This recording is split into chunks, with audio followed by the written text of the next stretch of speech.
পাচার হওয়ার আগেই রেশনের চাল ও আটা আটকে দিল গ্রামবাসীরা। টোটোর মধ্যে রেশনের চাল ও আটা দেখে সাথে সাথে খবর দেওয়া হয় পুলিশকে। ঘটনাস্থলে পুলিশ পৌঁছে আটকে দেয় পাচার হওয়া রেশনের চাল ও আটা। এমনই চাঞ্চল্যকর ঘটনাটি ঘটেছে নদিয়ার চাপড়া থানার সীমান্তবর্তী এলাকা মাধবপুর গ্রামে। আটা ও চালের পরিমাণ প্রায় 500 কেজি। স্থানীয় সূত্রে জানা গেছে, দীর্ঘদিন ওই এলাকার রেশন ডিলাররা চাল এবং আটা পাচার করে দেয়। এদিন স্থানীয় মানুষজন একটি টোটো গাড়ি করে চাল পাচার করার সময় দেখে ফেলে এবং পুলিশকে খবর দিলে পুলিশ ঘটনাস্থলে গিয়ে টোটো চালককে জিজ্ঞাসাবাদ করলে টোটো চালক সঠিক কোনো উত্তর না দিতে পারায় ওই টোটো চালককে পুলিশ গ্রেপ্তার করেছে। ধৃত টোটো চালকের নাম বিষ্ণু সাধুকা। পুলিশ সূত্রে জানা গেছে, সরকারি চাল অবৈধভাবে পাচার করার অভিযোগ আসছিল।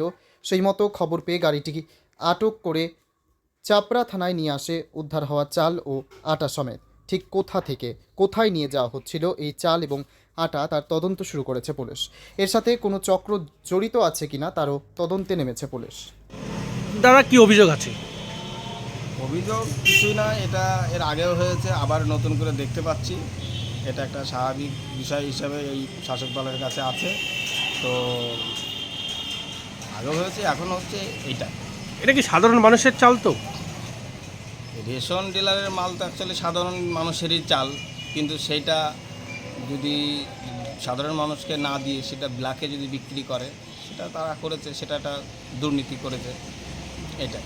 আপনার নাম? আমার নাম মহাদেব সরকার। আপনি? মাধবপুর বাড়ি। দেখুন, এই তৃণমূলের শাসন ব্যবস্থায় দুর্নীতি নতুন কিছু না। আর রেশন দুর্নীতির কথা তো আপনারা শুনেছেন, যে এই রেশন দুর্নীতির সঙ্গে সমস্ত ডিলার থেকে শুরু করে এমআর ডিলার এবং খাদ্যমন্ত্রী যুক্ত।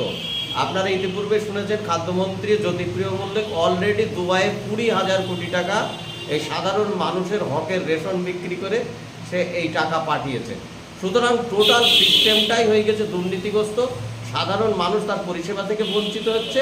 রেশন কেন্দ্র সরকার থেকে নরেন্দ্র মোদীজি পাঠাচ্ছেন বিনা পয়সায় চাল, সেই চালগুলো তৃণমূলের নেতারা ডিলারকে হাতে রেখে এগুলো বিক্রি করে টাকা আত্মসাৎ করছে। এটাই স্বাভাবিক ঘটনা পশ্চিমবঙ্গে। আপনার নাম? আমার নাম প্রকাশ অধিকারী, নদিয়া উত্তর সাংগঠনিক জেলা জিএস।